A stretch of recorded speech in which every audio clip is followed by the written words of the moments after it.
27 মে পদ্মিনী একাদশী বছরে খুব বিরল একটি এই একাদশী। বলা হয় এই একাদশীর মাহাত্ম্য অত্যন্ত শক্তিশালী। এই দিনে ভগবান বিষ্ণুর আরাধনা করলে জীবনে বহু বাধা ধীরে ধীরে দূর হতে শুরু করে।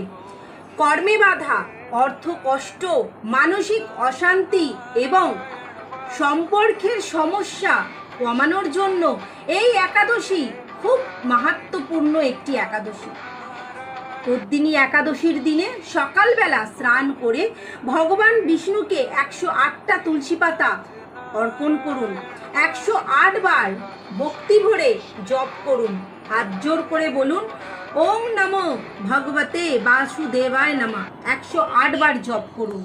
বিশ্বাস করা হয় এই ব্রত পালন করলে পাপ ক্ষয় হয়, সৌভাগ্যে বৃদ্ধি পায় এবং জীবনের শুভ শক্তির আগমন ঘটে।